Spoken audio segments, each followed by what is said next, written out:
Hare Krishna. So today we will talk about the Karmi, the Gyani and the Bhakti way of looking at the new year. So now the new year is started and everybody is wishing each other Happy New Year. And people often have genuine hopes of good coming up in the new year, and they fondly wish each other also. Let the new year bring happiness and newness in each other's lives.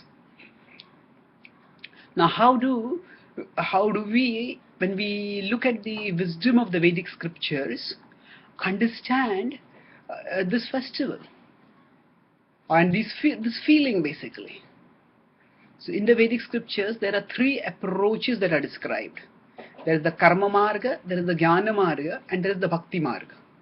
And these three are associated with three different worldviews.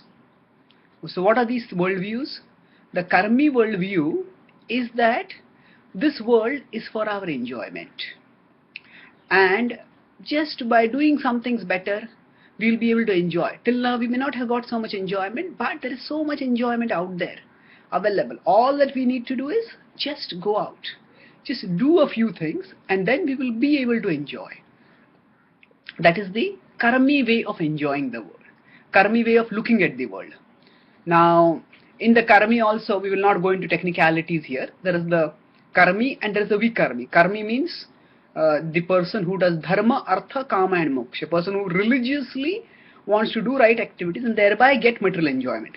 Person does Dharma, then there is by Dharma one hopes for Artha, and in Artha, from Artha comes Kama. That's how the progression is. And there are also people who just want to enjoy godlessly. That they just want to enjoy in this world. In the Karmis, there are two categories. There are Sukarmis and there are Vikarmis. Both have the common denominator that both want to enjoy the world. And the way they want to enjoy is different. One wants to enjoy by following Dharma. The other doesn't care for Dharma, cares only for enjoyment. But either way, people want to enjoy. So now, in these two categories, both think that, okay, this world is a place of enjoyment and I am going to enjoy now. And their idea is, yes, Happy New Year. What that means? That in this year that is going to come, I am going to enjoy. My plans for enjoyment will attain success. And when I succeed, then all the dreams that have not been fulfilled till now, they will become fulfilled. That is the Karmi way of looking at life. Now, most of the parties that happen, they are often not just Sukarmi, they are Vikarmi. That means people engage in drunken orgies, they do all sorts of immoral activities for the sake of enjoyment. But either way, the idea is this is how we are enjoying now at this moment of celebration, and we hope that this is how we will be able to enjoy throughout the new year. There are some people who may be a little more religious and they may start the new year by praying. But their prayer is what? Primarily, we will look at these people more in this attitude more in detail when we come to the Bhakti part. But either way, the hope is that we will be able to enjoy. And this attitude, the karma attitude, is what defines majority of the people today in the world.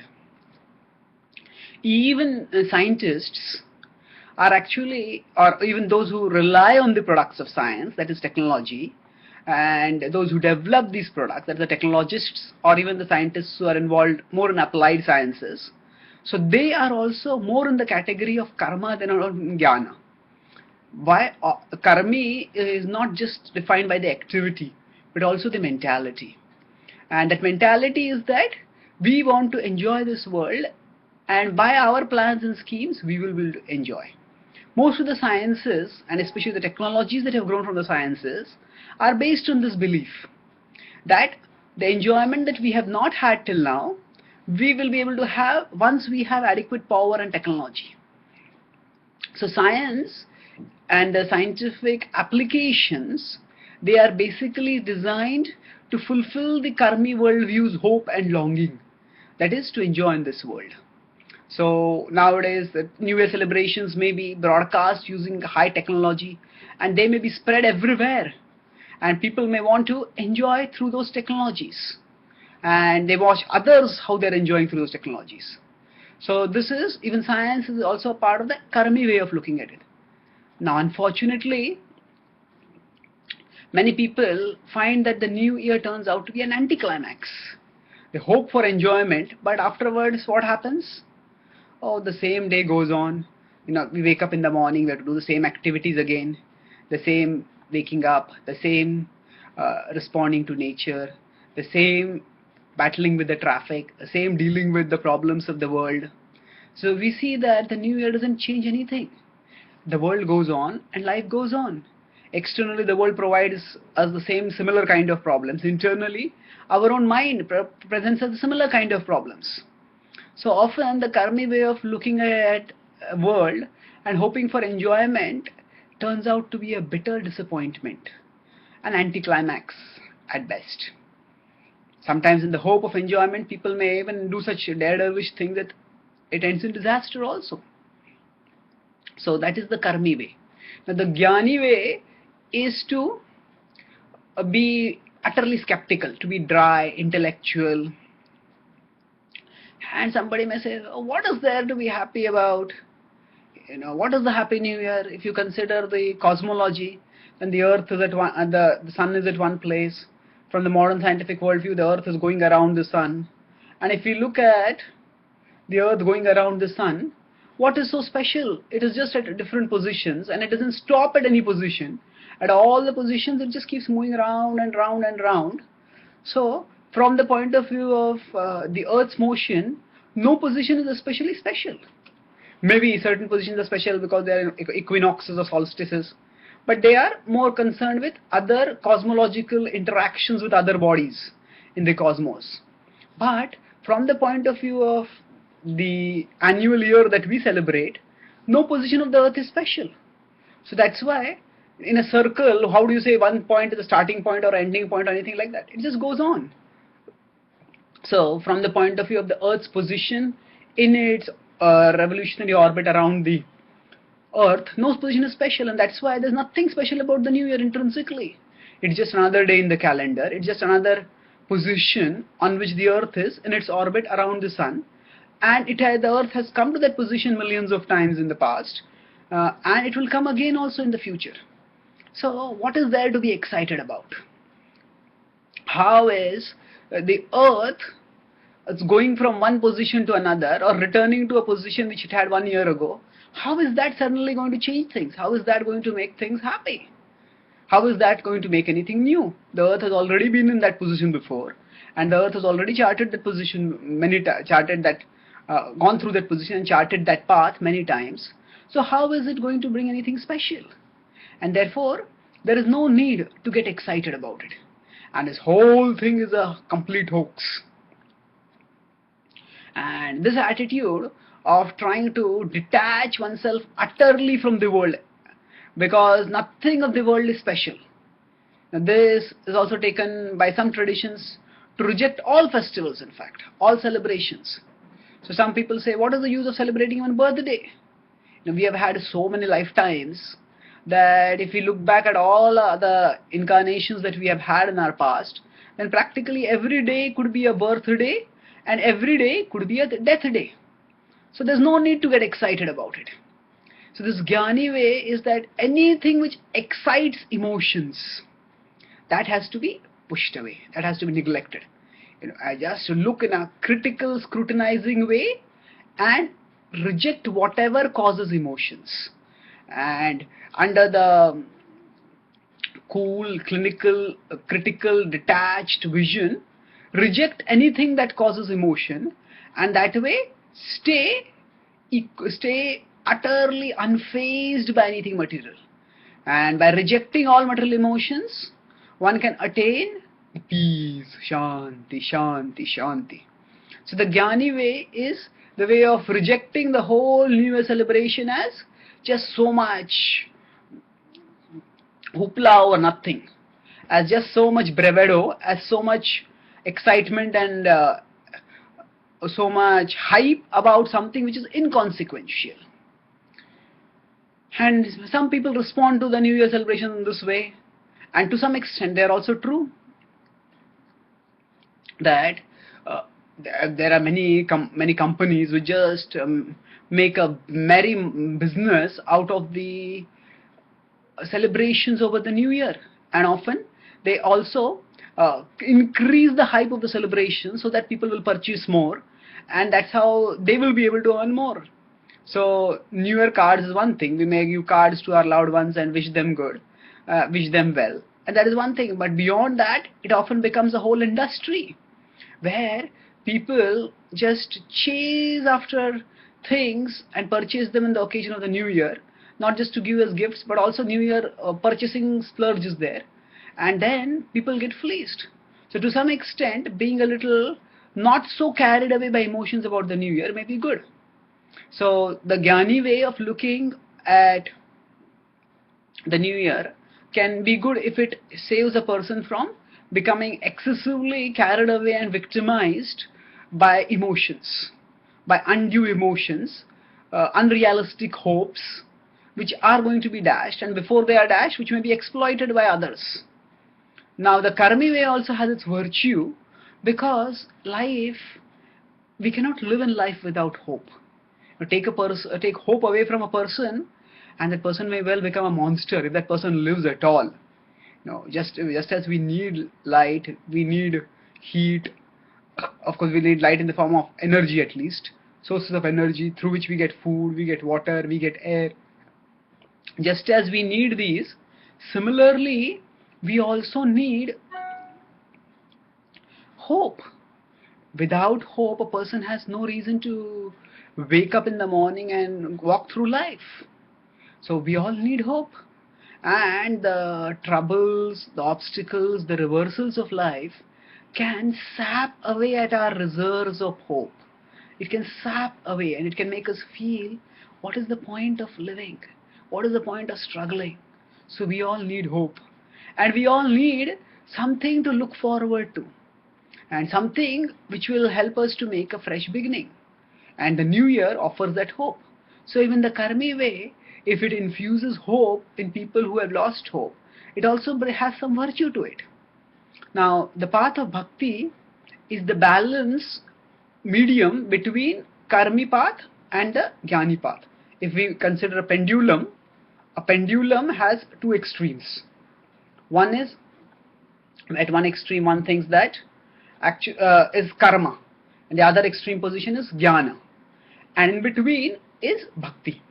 So the karma position is the position of, I can enjoy this world. So it is based on romanticization of the world. This world is filled with enjoyment. The Gyani position is based on the demonization of the world. This world, everything here is out to entangle me. It's all a hoax, and the more I get attracted, the more I get entangled and I suffer. That is the Gyani way. But the Bhakti way is balanced. It takes in the positives of both Karmi and Gyani, and it avoids the negatives of both. So how does that work? In the Bhakti way, we understand that hopes are important, that emotions are the ornaments of life. Without emotions, a person can't live. So emotions are not negated or rejected. But at the same time, rationality is also valued. And with rationality, one is also urged to think seriously. Are our hopes for happiness at the material level realistic? Are they going to be fulfilled? So the uncritical emotionality of jnana is used to look at this world with a slightly critical frame, so that one doesn't get carried away by the emotions and the false hopes that the world offers. At the same time, that critical look is not carried to such an extreme that one rejects all emotions. No. That a devotee who practices devotional service, one who looks at the world through the bhakti view, such a person focuses more on learning how everything can be connected with the ultimate goal of life. So the bhakti way is not to romanticize the world, not to demonize the world, but to utilize the world. Utilize the world as a path to Krishna, as a means to return to Krishna. Utilize the world. So how do we utilize the world? whatever can be used in the service of Krishna, we use that. And by using it in Krishna's service, we make spiritual advancement and we taste higher spiritual happiness even in this world, while also doing good to others. So if a person has a good singing voice, the Karmi way is to think that, oh, I will sing and I'll become famous and I'll enjoy. The Gyani way is, what is this singing? What is there to sing about? What is there to celebrate about? Ultimately, you sing and you get excited about things, but ultimately, everything is going to end in death. It's all useless. So, in the Bhakti way is in between. Bhakti way is that, yes, we have been given a singing, I have been given ability to sing, or I have been given, then I should use it. But use it to go towards the ultimate truth. So a devotee will use the singing ability to sing about Krishna, to sing about spiritual truths, and to develop spiritual music and be a part of a spiritual culture that can help people move towards the highest truth. And where spiritual culture is not always possible, then one can have sattvic culture, a culture that is based on balance and moderation, and one can have that kind of utilization of one's talents also. So the world doesn't have to be rejected by demonizing it, nor does it have to be put on a high pedestal by romanticizing. We utilize it. The balanced way is, okay, whatever in this world evokes emotions, we can see how that thing and the emotion that are evoked can be utilized to further our spiritual advancement.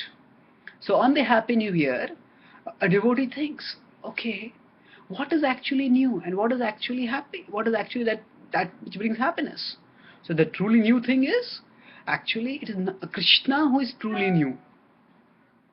Actually, Nitya Navnavayamana. The Bhakti Rasamrita Sindhu describes that Krishna, one of his characteristics is Nitya Navnavayamana. He's always new, he's ever fresh, ever youthful. And by relating with him, by meditating on him, by serving him, Navanavarasadhamanya udyatam rantumasit. As Yamunacharya says, I am experiencing Navanavarasadhamanya udyatam. I am experiencing new tastes every day. And that is actually truly new. In material life, the new that we get is actually false newness. Externally there are new things. I may have a new mobile, I may have a new laptop, I may have a new car, or there may be some new technology that itself come to develop. Externally the things are new, that many things new come up. But all the things are externally new, the experiences that they provide internally are old. Because ultimately, all material things, the best experiences that they can provide us at the material level is the pleasures of eating, sleeping, mating, defending, and the extensions of those pleasures. And they are ultimately all old pleasures. Now a person may get a new bottle of wine, or a person may try to find a new sex partner or whatever. It's all ultimately the same pleasures. So actually there's nothing new at the material level, essentially speaking. There is new packaging is there, but it's the old stuff, same old stuff. So as one social commentator said, what is the news? Actually the news is old things happening to new people. Old things happening to new people. In the past there was an accident over here, and now today there's an accident over here. In the past there was a scam over here, now there's a scam over here. In the past there was a tsunami over there, now there is a tsunami here. So it's old things happening to new people. So actually speaking, at the material level, the hope for newness cannot be fulfilled. It is the hope is raised and it is frustrated. There are external appearances of newness, but internally everything is the same old thing. As the Bhagavatam says, Punah punash charvita charvananam. Again and again chewing the chewed. But if one turns towards Krishna, then in the relationship with Krishna, although the activities may be the same, they may be the same old activities. We may chant the same Hare Krishna Maha Mantra, we worship the same deities, we read the same Bhagavad Gita, but the experiences are new. Why? Because Krishna is infinite. And Krishna is infinite, and when we connect with Krishna, as our relationship with Krishna becomes stronger, then we start relishing more and more of Krishna's glories. Krishna is like a vast ocean, and filled with ever fresh, ever new nectar. And although Externally, things remain the same. Internally, newer and newer aspects of Krishna's sweetness and Krishna's glory are revealed to a devotee. And that's how a devotee feels great joy. And that's how a devotee moves forward steadily, uninterrupted, relishing newer and newer pleasure. So that's how the hope for newness, which is cherished in the greetings of New Year or in the celebration of New Year, that newness will be fulfilled if we can connect with Krishna seriously. If we can come to new levels of commitment in our relationship with Krishna, or old commitments which we have bring in new levels of seriousness in those commitments. And then what will happen by that? We will experience new fulfillment. We'll go deeper into our relationship with Krishna and experience truly new spiritual pleasures. And that's where truly happiness is to be found. The happiness of this world is a deception. There is some temporary pleasure, but after that there is a disappointment, there is entanglement, there is frustration. So that doesn't mean we can never be happy. No, we can be happy if we turn towards Krishna. So the point of this world is to point beyond this world. The point of this world is to point beyond this world.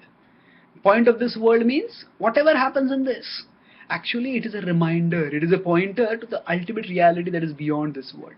So the Karmi way of looking at this is, oh, New Year has come now, all our dreams that have never been fulfilled now will be fulfilled. In the New Year, I will be happy. That is looking only at this world and thinking this world will fulfill us. And that hope is going to be frustrated.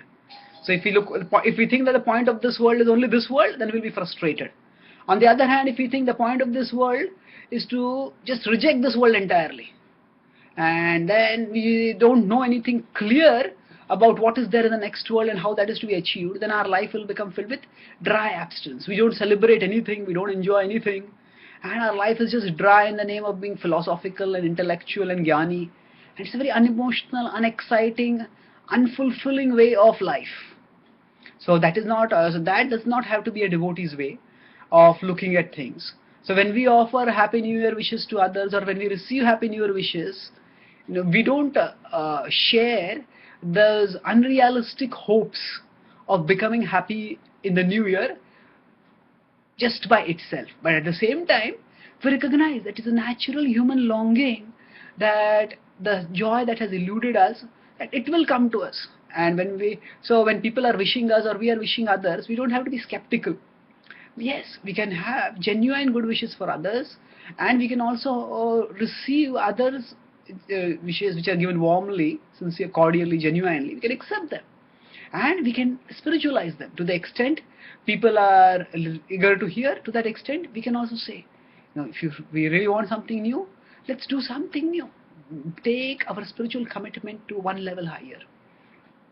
And then the happiness that will come in our life will be lasting, will be truly fulfilling.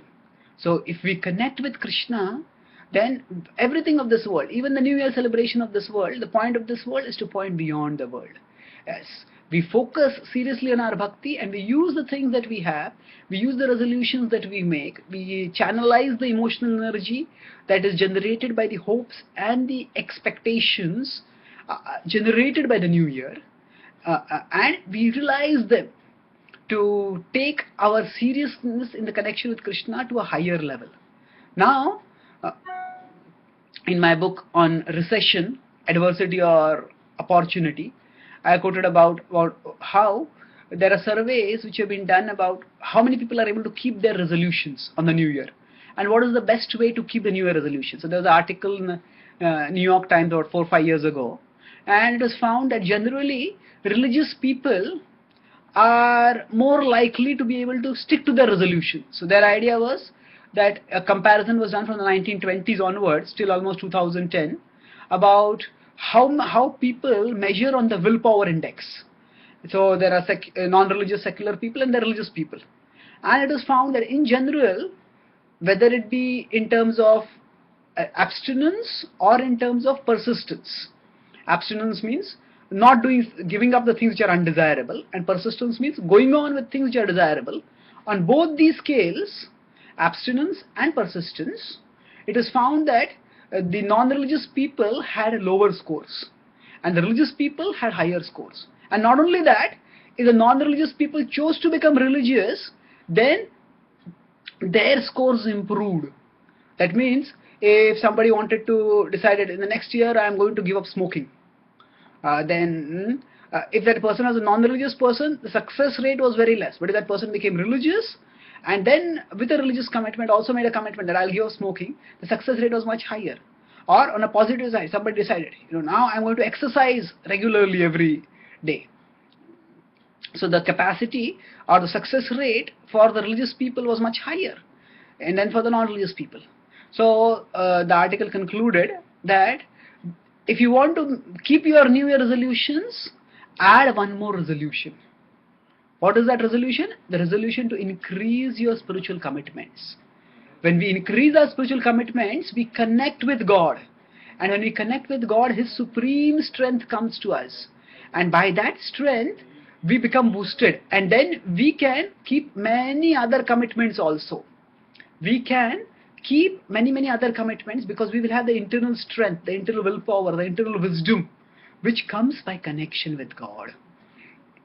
So thus, the devotee way of looking at the New Year is that, devotional way is that, yes, we increase our commitments to Krishna. And when we increase our commitment to Krishna, either in quantity or in quality, we try to do more activities for Krishna, or whatever activities we are doing, we try to invest more emotion, do them with more intensity.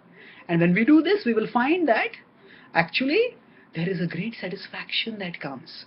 And that satisfaction will give us inner strength. And whatever other resolutions that we make, we'll be able to keep those resolutions also. The likelihood of our being able to keep those resolutions will increase significantly. And that's how we will truly have a happy new year. So to summarize, we discussed about how the Karmi, the Gyani and the Bhakti way of looking at the new happy new year. The Karmi way is just to be filled with unrealistic hopes that the new year will automatically make things better and happier and newer. It is often frustrated, almost always frustrated, and sometimes painfully frustrated. The Gyani way is to become utterly unemotional. It's all just the sun is, the earth is just in one position and it's a revolution on the earth. What is so great to be excited about it? The Bhakti way is everything in this world can be utilized in the service of God. Don't romanticize the world, don't demonize the world, utilize the world.